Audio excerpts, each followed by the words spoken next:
पश्चिम बंगाल में विधानसभा चुनाव बाद हुई हिंसा और बीजेपी विधायकों के पाला बदलने की खबरों से राज्य का सियासी माहौल बदला बदला सा नजर आ रहा है।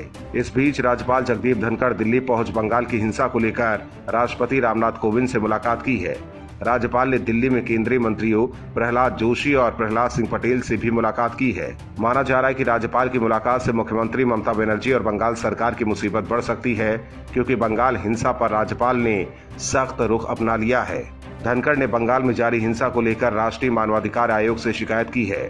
राष्ट्रीय मानवाधिकार आयोग के चेयरमैन सुप्रीम कोर्ट के पूर्व न्यायाधीश जस्टिस अरुण कुमार मिश्रा से मुलाकात की और उन्हें बंगाल के हालात से अवगत कराया। सूत्रों के मुताबिक राज्यपाल ने मानवाधिकार आयोग के चेयरमैन से कहा कि बंगाल के लोगों के मानवाधिकारों का हनन हो रहा है।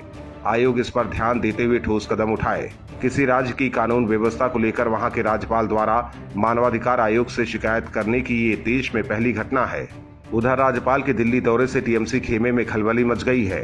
तृणमूल कांग्रेस के वरिष्ठ नेता और सांसद गौतम रॉय ने कहा कि हमने ऐसे राज्यपाल को कभी नहीं देखा जो संविधान और उसके मानदंडों का सम्मान नहीं करते हैं। वो प्रत्येक संवैधानिक मानदंड का उल्लंघन करते रहे हैं। तृणमूल के राज्यसभा सांसद सुखेंदु शेखर रॉय ने कहा कि राज्यपाल अपने अधिकार क्षेत्र से बाहर जाकर काम कर रहे हैं, इसलिए उन्हें बर्खास्त कर देना चाहिए। वहीं वाम मोर्चा ने भी राज्यपाल की आलोचना की है, जबकि बीजेपी ने एक बार फिर टीएमसी पर निशाना साधा है। बीजेपी के नेता शमिक भट्टाचार्य ने कहा है कि विधानसभा चुनाव के बाद से अब तक सूबे में बीजेपी के 27 कार्यकर्ताओं की हत्या हो चुकी है, इसीलिए राज्यपाल ने ये कदम उठाया है। वहीं टीएमसी ने बीजेपी पर एक और बड़ा आरोप लगा दिया है।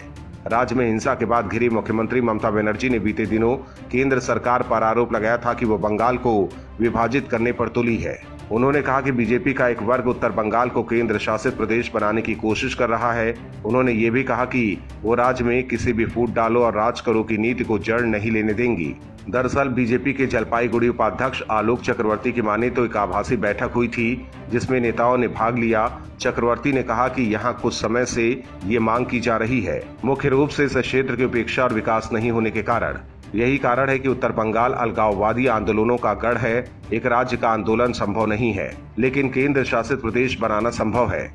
माना जा रहा है कि राज्यपाल की राष्ट्रपति से मुलाकात और मानवाधिकार आयोग में शिकायत के बाद अब यूटी के मुद्दे पर भी टीएमसी और बीजेपी के बीच घमासान मचना तय है। ऐसे में सवाल ये भी है कि क्या बंगाल में कुछ बड़ा होने वाला है, क्योंकि बंगाल के राज्यपाल जगदीप धनखड़ दिल्ली में ममता सरकार के खिलाफ एक्शन मोड में है। वहीं कुछ दिन पहले शुवेंदु अधिकारी ने पीएम मोदी और गृह मंत्री अमित शाह से दिल्ली में मुलाकात की थी। ऐसे में बंगाल को लेकर अटकलें तेज हैं, तो वहीं दूसरी तरफ टीएमसी की टेंशन बढ़ गई है।